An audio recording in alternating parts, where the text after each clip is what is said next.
या महानगरपालिकेवर आता आमची सत्ता येणार, त्या महानगरपालिकेवर आमची सत्ता येणार. अरे, आंधळ दळते आणि कुत्र पीठ खाते. सत्ता ही लोकांची असते, पक्षाची नसते. कुठं नेऊन ठेवलंय पुणे माझा? मग मोगलाई गेली, ब्रिटिश गेली, आता तुम्ही आमच्यावर सत्ता करणार का? चोऱ्या पाहिल्या होत्या, मी दरोडे नव्हते पाहिले. गृह खातं खरंच या मुख्यमंत्री देवेंद्र फडणवीसच्या ताब्यातलं आहे. अशी परिस्थिती करून ठेवली की सामान्य माणसाला इलेक्शनच लढू शकत नाही. हे काय पुणे शहराचा विकास पाहतोय आपण? पहिल्यांदा मी पाहिलं की नगरसेवक हा ठेकेदार झालेला होता. कुठे गेली ती स्मार्ट सिटी? तुम्ही ते चोरून नेलं ना. पण बीआरटीला विरोध करायचा का? तर टक्केवारीसाठी. त्या मुरली मोहोळ साहेबांनी त्यांच्या एक प्रभागामध्ये किती कोटी तरतूद घेतली? रासने साहेबांनी 90 कोटी घेतलेत. तो 350-400 कोटी या 6-7 जणांनीच घेतलेत. काय असा विकास केला? आम्ही कमी पडलो असेल, निश्चित कमी पडलो. तू आमचे मूळ खायला लागलास ना. ह्याचा जो टक्केवारी आहे ना, प्रत्येक स्क्वेअर फूटच्या पाठीमागे 100 रुपये, हा कसा वाटला जातो? माझे आव्हान आहे भारतीय जनता पक्षाच्या लोकांना. महानगरपालिका स्वायत्त आहे, त्याला कुणाच्या निधीवर गरज नाही. उलट महानगरपालिकेच्या निधीवर राज्य सरकार आपला डल्ला मारते. यांना फक्त मार्केटिंग कळतं, डिलिव्हरी कळत नाही. पण 109 ला पुरून उरलो होतो. तुमचा पैसा हा दरोड्याच्या मार्फत काढला जातोय.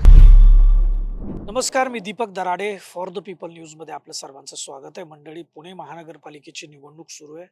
प्रचार अतिशय जोरदार पुण्यामध्ये सुरू आहे आणि सध्या आपण प्रभाग क्रमांक 13 मध्ये आहे. इथं शहर काँग्रेसचे अध्यक्ष अरविंद शिंदे हे उमेदवार आहेत. काँग्रेस आणि शिवसेना उभाटा या आघाडीचे ते आपल्या सोबत आहेत. आपलं मनापासून स्वागत आहे फॉर द पीपल न्यूज मध्ये. खरं तर ही पहिली निवडणूक नाहीये तुम्हाला. सर्वाधिक वेळा सभागृहात जाण्याचं खरं तर जे काही 5-7च नाव आहेत खरं तर पुणे शहरामध्ये, त्याच्यामध्ये तुम्ही एक आहात. त्यामुळे सभागृहाचा दांडगा अनुभव आहे. शहर विकासाच्या पूर्ण वाटचालीमध्ये तुम्ही साक्षीदार आहे. कसं बघता या निवडणुकीकडे? कारण या निवडणुकीला एक मध्ये बराच गॅप गेलेला आहे. कोरोनामुळं निवडणुका लांबल्या. त्यानंतर आरक्षणाच्या संदर्भामध्ये, ओबीसी आरक्षणाच्या संदर्भामध्ये सर्वोच्च न्यायालयामध्ये वाद सुरू होता. या सगळ्या पार्श्वभूमीवर या निवडणुका लांबल्यात आणि खरं तर कार्यकर्त्यांची निवडणूक म्हणून याच्याकडे आपण बघतो. आता निवडणूक लांबली आहे, परंतु प्रतिसाद मतदारांमध्ये कसा आहे? तुमच्या पक्षामध्ये कसा आहे? काय वाटतंय आता मतदारांमध्ये जाताना? मी पुणे महानगरपालिकेमध्ये पहिल्यांदा गेलो ते 1997 साली गेलो. त्यावेळेचं सभागृह पाहिलं, त्यानंतर 2002 पाहिला, त्यानंतर 2012, 2017, 2007 असे सलग 5 वेळा मी तो सभागृह पाहिलेला आहे. आणि या पुणे शहराचा विकास कोणत्या पद्धतीने होतो तोही मी पाहिलाय. 1997 साली जेव्हा पहिल्यांदा मी गेलो होतो, त्यावेळेला 500 कोटीचं बजेट होतं. आणि 10 वर्षामध्ये ज्यावेळेला 2007 आलं, त्यावेळेला 5,000 कोटीचं बजेट झालं. म्हणजे त्या वेगाने पुणे शहर वाढलेलं होतं. त्यावेळेला आय-टी सेक्टर आलं, राजीव गांधी इन्फोटेक पार्क आलेलं. या सगळ्या गोष्टी बघत असताना 2007 सालामध्ये BRT हा मोठ्या प्रमाणात आला. त्यानंतर कॉमनवेल्थ गेम्स आपल्याकडं, बालेवाडी आपल्याकडं, असे मोठमोठे प्रकल्प आपल्याकडे आले होते. JNNRMच्या अंडर आपल्याकडे 2800 कोटी रुपयाची निधी आलेला होता, ज्याच्यामध्ये आपण जवाहरलाल नेहरू, म्हणजे ज्या लोकांना घरं नाही त्या लोकांना घरं त्यावेळेला बांधली गेलेली होती. नदी सुधार योजनेचं आपल्याकडे होतं, ट्रॅफिकचा विषय होता. एक चांगल्या पद्धतीने एक दिशा धरून आपण चाललेलो होता. पण नंतर 2017चा मी काळ पाहिला. 2017 मध्ये जो सभागृह पाहिला, त्याच्यामध्ये पहिल्यांदा मी पाहिलं की नगरसेवक हा ठेकेदार झालेला होता. बहुतांश नगरसेवक ठेकेदार झालेले होते. खास करून भारतीय जनता पक्षाचे जेवढे प्रत्येक भारतीय जनता पक्षाच्या नगरसेवकांनी ठेकेदारीचे लायसन आपल्या नात्या गोत्या मित्रांची काढलेले आहेत. आणि पण एकदा ही तर ही टीका त्यांच्याकडूनही तुमच्यावरती होते, काँग्रेसवरती होते नेहमी. मी तेच सांगतो, सभागृहामध्ये एकदा उभं राहत असताना एका टेंडर मध्ये काही झालं होतं. तर भारतीय जनता पक्षाच्या एका नगरसेविकेने असं म्हटलं होतं, ओ ते तर माझ्या चुलत्याचं टेंडर आहे, तुम्ही त्याला का विरोध करता? अशी सभागृह आम्ही कधीच पाहिला नव्हता. माझं तर एवढं म्हणणं आहे की मी चोऱ्या पाहिल्या होत्या, मी दरोडे नव्हते पाहिले. जे महानगरपालिका 2017 सालापासून 2022 सालापर्यंत मी पाहिलं, त्यात दरोडे पाहिले. म्हणजे खुद्द महापौर आत्ताचे राज्यमंत्री मुरली मोहोळ साहेब असतील, त्यांनी तर पी-एम-पी-एलचं दाराचं कुलूप तोडून कॉम्प्युटर ऑपरेट केलं होतं पी-एम-पी-एलच्या डायरेक्टरचं. हे शोभत नाही. अशी पद्धत कधी नव्हती. भारतीय जनता पक्षाचे आमदार सुनील कांबळे पोलिसाच्या थोबाडीत मारतात. भारतीय जनता पक्षाचा पदाधिकारी एका सिनियर पी-आयचा विनयभंग करतो. टीव्हीवर, सीसीटीव्हीवर आणि मग तुम्ही एवढा दबाव आणता, की त्या महिला पोलीस इन्स्पेक्टरची बदलीही करता. या नीतिमत्तेमध्ये पुणे शहर कधी नव्हतं. मी पुणे शहर तसंही पाहिलं, पण मी पुणे शहरामध्ये एक आयुक्त, पोलीस आयुक्त एका मिनिटामध्ये 350 मोठमोठे गुन्हेगार बोलवतात आणि म्हणतात, की ह्याच्या पुढं जर काही दिसलं आणि दुसऱ्याच दिवशीच कोयता गँग सुरू होते. म्हणजे तुम्हाला सांगायचं काय, की पुणे शहर आमच्या ताब्यात आहे. आणि मग आम्ही पाहिजे तिथं कोयता गँग पाठवूयात. पाहिजे तशा पद्धतीने गृह खातं खरंच या मुख्यमंत्री देवेंद्र फडणवीसच्या ताब्यातलं आहे. ज्या पद्धतीने पुणे शहरात कोयता गँग चालतो, ज्या पद्धतीने घायवळ सारखा एक गुन्हेगार परदेशात पळून जातो, तुमची पकड आहे? शाळा आणि कॉलेजच्या जवळ ड्रग्ज प्राप्त होतात, खरंच तुमच्याकडे गृह खातं ताब्यात आहे? म्हणजे काय पुणे शहराचा विकास पाहतोय आपण? आपण क्वांटिटी ऑफ लिव्हिंग पाहतो का क्वालिटी ऑफ लिव्हिंग पाहतोय? काय समाधान बघतोय आपण? मराठी शाळा तुम्ही बंद करता एकीकडं, झोपडपट्टीमधले महानगरपालिकेच्या शाळा कुणी बाय चॉईस जात नाही. त्याला ऑप्शन नाहीये. त्याची आर्थिक परिस्थिती नाहीये. म्हणून तो महानगरपालिकेच्या शिक्षण मंडळाच्या शाळेत आणि तुम्ही आतापर्यंत 38-78 शाळा बंद केल्या. मराठी शाळा बंद केल्या आणि ज्या बिल्डिंगमध्ये ज्या शाळा चालत होत्या, त्या प्रायव्हेट ऑपरेटर्सला दिल्या. अनुवागासारख्या ऑपरेटरला दिल्या. आता जे त्यांनी स्मार्ट शाळा करण्याची घोषणा केली आहे. काय स्मार्ट सिटीज गुंडाळली. स्मार्ट सिटीच्या नावाखाली जे काही गुंगीची गोळी ह्या पुणे शहराला आणि देशाला दाखवली, कुठे गेली ती स्मार्ट सिटी? स्मार्ट सिटी आज का गुंडाळण्यात आली? तुम्हाला त्याच्यावर खुलासा करूशी वाटत नाही? काय स्मार्ट शाळा तुम्ही उघडणार? स्मार्ट शाळा म्हणजे काय?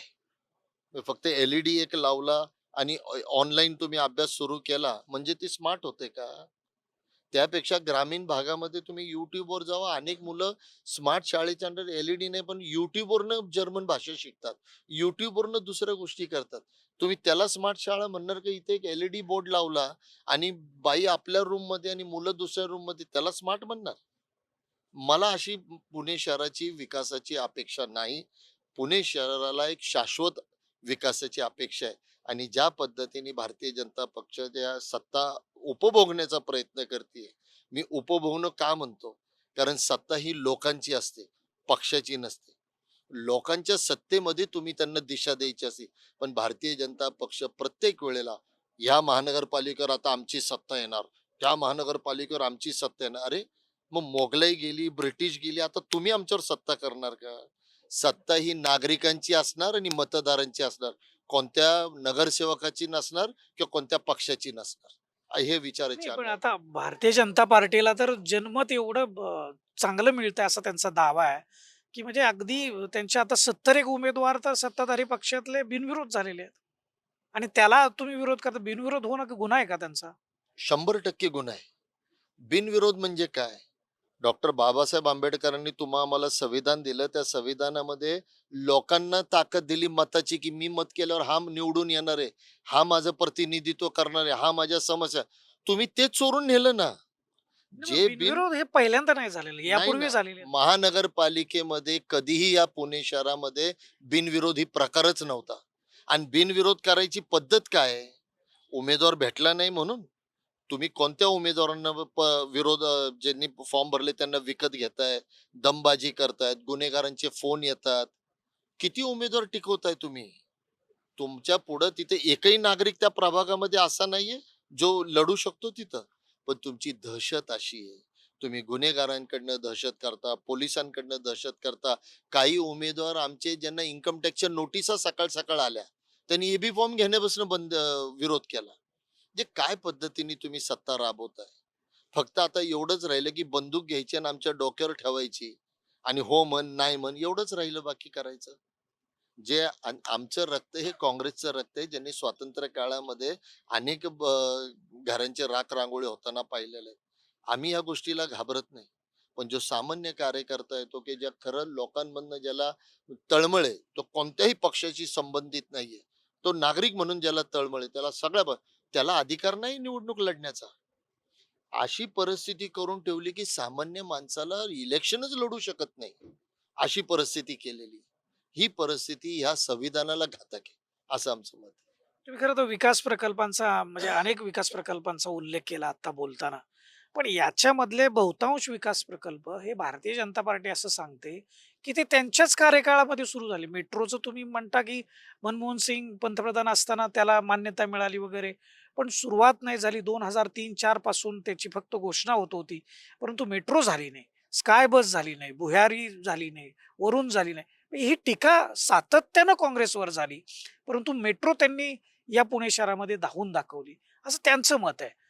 पुण्याचा म्हणजे 24/7 24 तास पाणी पुरवठ्याचा विषय तो ते म्हणतात, की आता 70-80% काम पूर्ण झालेलं आहे.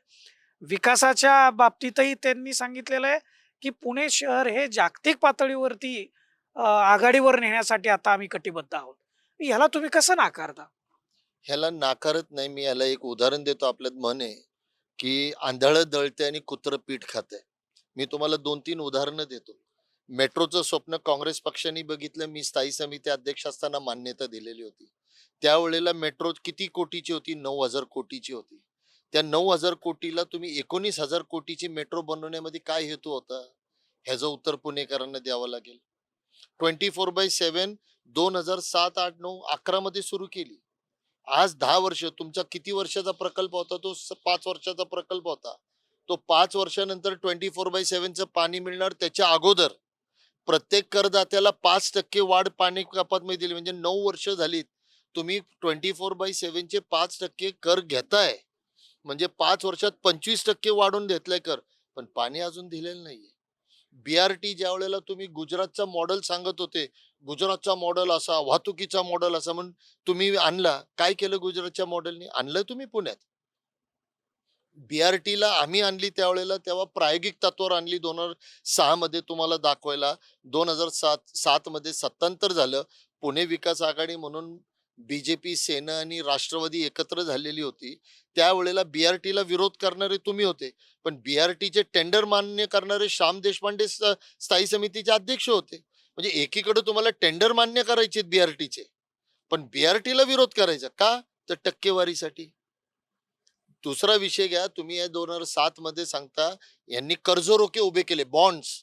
महानगरपालिकेमध्ये 300 कोटीचे बॉन्ड्स उभे केले. एकही रुपया वापरला नाही तो बॉन्डचा 3 वर्ष. आणि तो न वापरता तुम्ही त्याला आपल्याकडे आता पडून राहिले काय करायचे म्हणे FD केले. म्हणजे तुम्ही 9% बॉन्ड्स घेतले आणि 60% FD केले. 2% करदात्याचे पैसे या 5 वर्षामध्ये 352 कोटी रुपये फक्त व्याजावर दिले. अजूनही आंधळच दळतंय, कुत्रच पीठ खातंय. तुम्ही ATMS मध्ये म्हणजे ऑटोमॅटिक ट्रॅफिक सिस्टम म्हणून घेतली. 160 कोटीची केली. ती 260 कोटीवर आणली. हाय आज ATMS? नाहीये. मी किती विषय तुम्ही घनकचऱ्याचा विषय घ्या. घनकचरा जेवढा कचरा आपल्याकडे निर्माण होतो त्याच्यापेक्षा जास्त प्रकल्प आहे. पण भारतीय जनता पक्षाचे आमदार टिळेकरांच्या भावाकडे 3 प्रकल्प आहेत. कसे येतात? टिळेकरांकडे 3 प्रकल्प येतात. मी तुम्हाला जर यादी वाचून दाखवली, तर माझं आजचं म्हणणं आहे, की आजच्या या पुणे शहराचे खासदार आणि पुणे शहराचे राज्यमंत्री हे ज्यावेळेस 2017ला निवडून आले, स्थायी समिती अध्यक्ष झाले, 2022 सालापर्यंत ते महापौर पण होते. त्या मुरली मोहोळ साहेबांनी त्यांच्या एक प्रभागामध्ये किती कोटी तरतूद घेतली महानगरपालिकेची? मी तुम्हाला आकडेवारीने आणि पुराव्यानिशी देणार. मी तुम्हाला ह्या पद्धतीने नाही सांगणार. मी तुम्हाला किती करावं त्यांनी. मुरली मोहोळांनी 134 कोटी 134 कोटी 4,56,000 रुपये फक्त ह्या 5 वर्षामध्ये घेतल्या. 134 कोटी एका प्रभागासाठी. काय विकास असा त्या कोथरूडच्या एका प्रभागामध्ये 134 कोटीचा झाला? जनतेला सांगितलं पाहिजे ना. टाटा बिर्लानी पण कधी त्याच्या एका कंपनीमध्ये एका 4 वर्षात 100-150 कोटी रुपये गुंतवले नसतील मशीन इक्विपाय करण्यासाठी. जर यादी तुम्हाला अजून वाचायची असेल, बिडकर साहेबांनी 27.5 कोटी घेतले. त्यानंतर धीरज घाटेंनी 29,65,00,000 घेतले. रासने साहेबांनी 90 कोटी घेतलेत एका प्रभागासाठी. भीमलेंनी 83 कोटी रुपये घेतलेत. सुनील कांबळेंनी 51 कोटी रुपये. सिद्धार्थ शिरोळेंनी 30 कोटी रुपये. म्हणजे अख्खा मलिदा जो महानगरपालिकेच्या प्रभागाचा आहे तो 350-400 कोटी या 6-7 जणांनीच घेतलेत. काय असा विकास केला जरा पुणेकरांना उत्तर द्याल की नाही देणार? द्यावं लागेल ना तुम्हाला पुणेकरांना उत्तर. आणि तुम्हाला जर उत्तर देता येत नसेल तर तुम्हाला सांगावं लागेल किती प्रकल्पांमध्ये तुम्ही काय काय केलं म्हणून.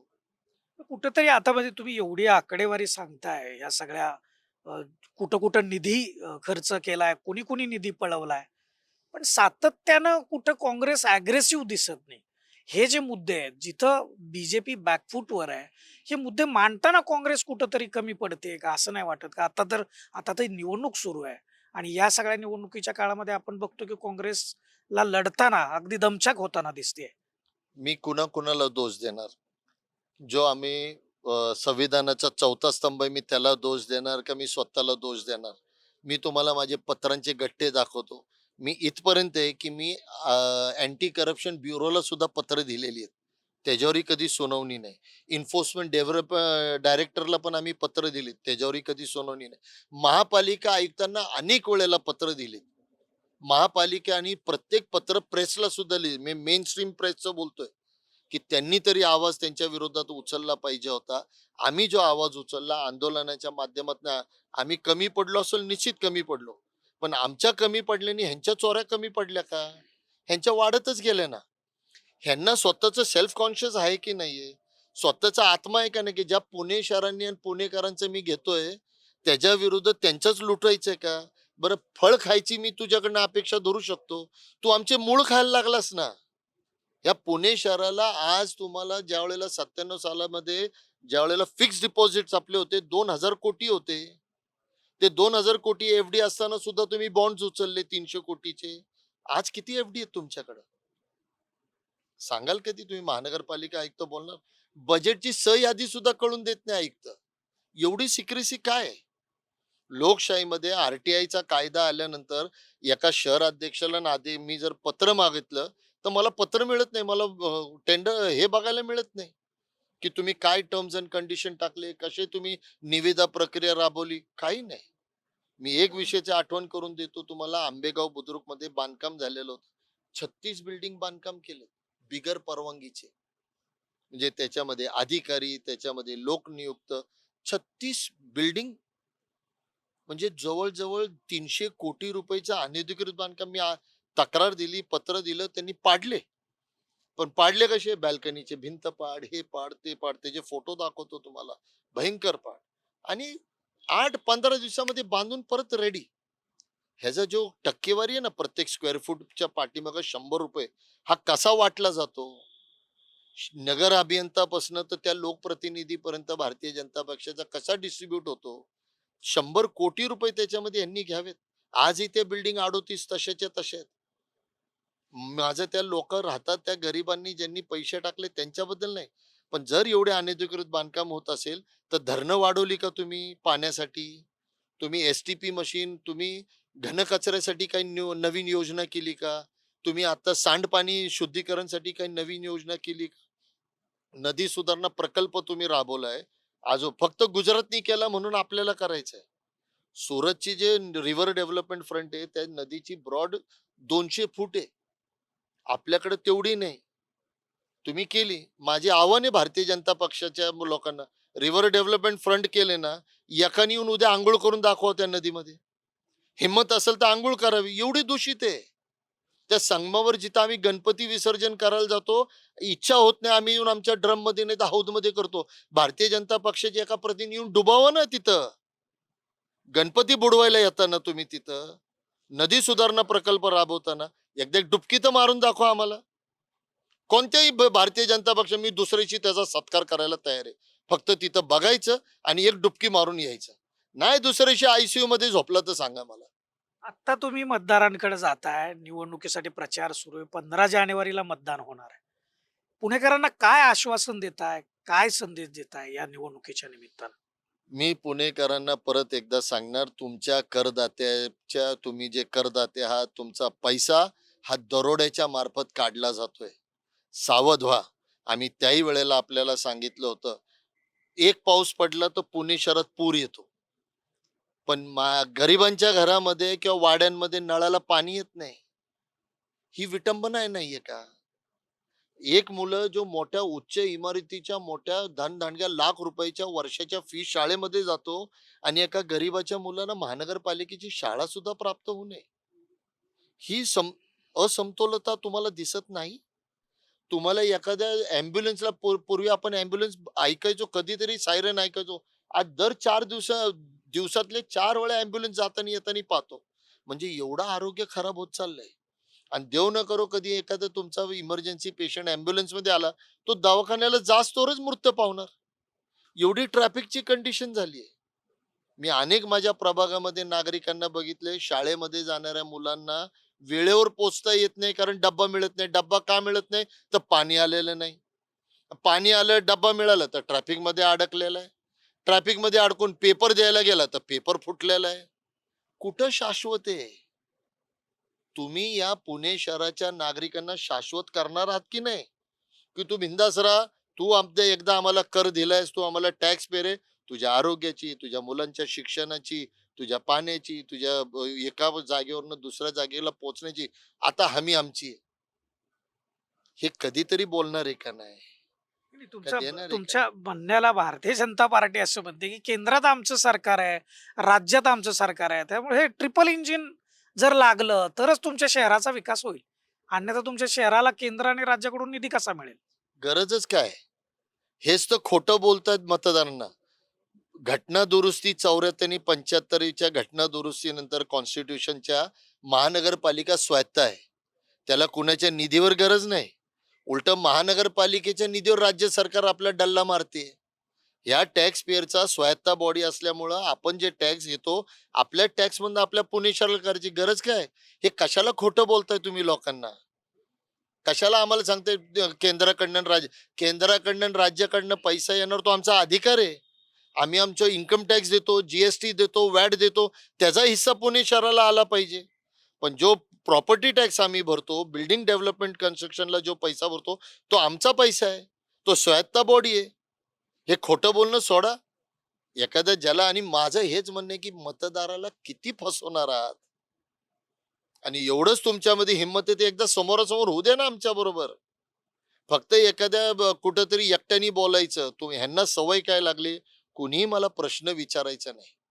मी एकटा बोलत राहणार. मदारीचा खेळ बघतो ना आपण, तसा आहे तो. आणि ह्यांना फक्त मार्केटिंग कळतं, डिलिव्हरी कळत नाही. माझी मतदारांना आव्हान आहे, की डिलिव्हरी पहा, मार्केटिंगकडे आता फसू नका. ह्यांनीच सांगितलं होतं, कुठं नेऊन ठेवलाय महाराष्ट्र माझा? हाच प्रश्न आज विचारा ना, कुठं नेऊन ठेवलाय पुणे माझा? एक पाऊस पडतो आणि पूर येतो, पण नळाला पाणी येत नाही. हाच पुणे आहे का? एका ठिकाणाहून दुसऱ्या ठिकाणी 4 किलोमीटरच्या प्रवासाला जर मला 40 मिनिटं लागत असतील, तर हे पुणे आहे का? पुणे पेन्शनर्स पॅराडाईज म्हणायचो. पुणे हे विद्येचं माहेरघर म्हणायचो. राहिलं का? महिला सक्षमीकरणच्या नावाखाली अनेक केलं, पण महिला सुरक्षित आहे का? आज प्रत्येक आई घाबरत घाबरत मुलीला कॉलेजला सोडते आणि घेऊन येते. मुलीबद्दल तिला शाश्वत आहे का? आईने आपल्या स्वतःला प्रश्न विचारावा. वडिलांनी आपल्या स्वतःला प्रश्न विचारावा, की मी सकाळी कामाला गेल्यावर ट्रॅफिक मधनं मी सुखरूप जिवंत येणार आहे का?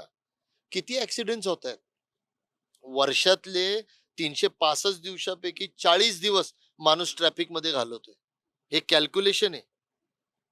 आणि ते पण दिवसाला 16 लोक मेलेली हे दिसतंय. एक नवले पूल 15-15 लोक मारते एका झटक्यात. काय केलंय तुम्ही पुण्याचं?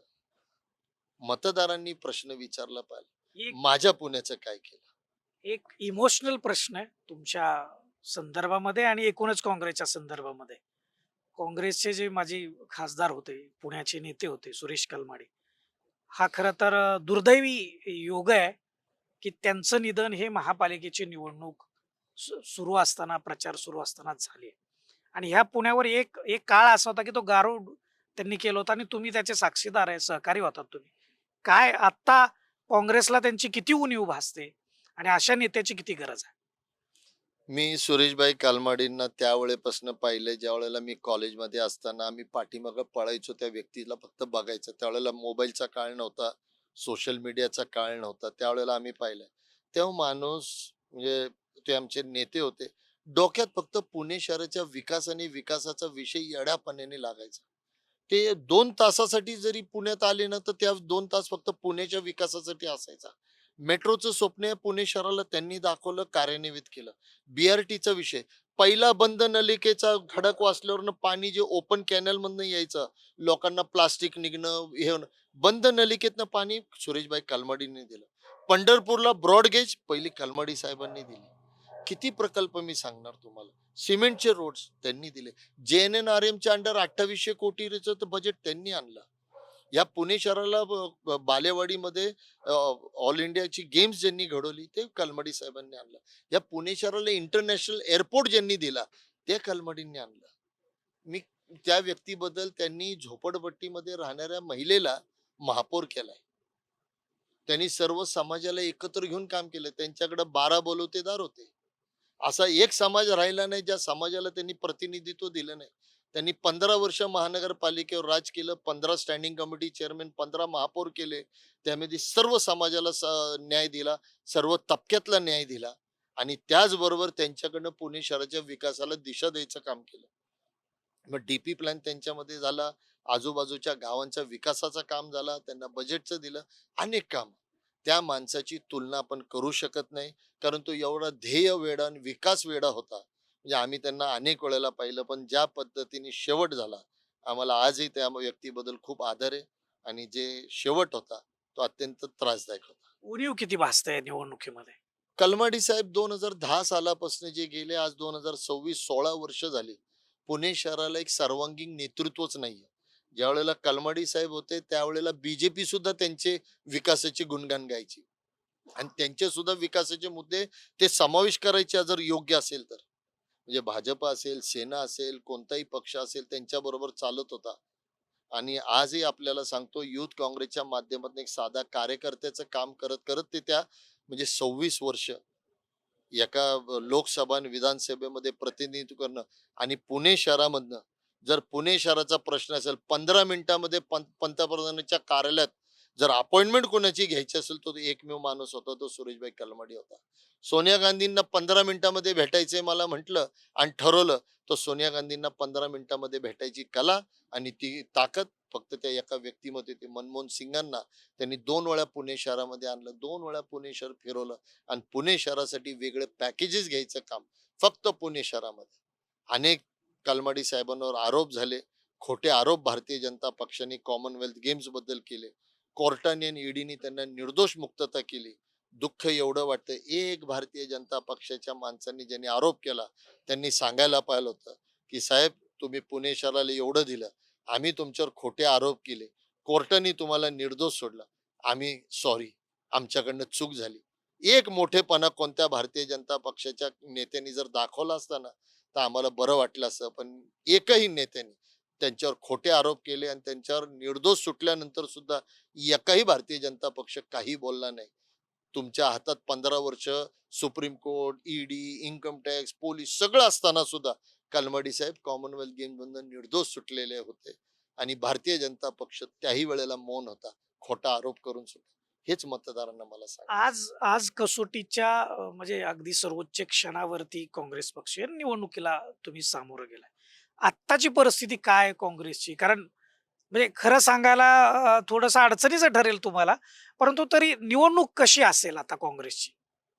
मग काँग्रेस पक्षाने हा विचार कधीच केला नाही की माझे 80 निवडून आले पाहिजे, 90 निवडून आले पाहिजे, 100 निवडून आले पाहिजे. गेल्या 2017 सालामध्ये आम्ही अवघे 9 निवडून आलो होतो, पण 109 ला पुरून उरलो होतो.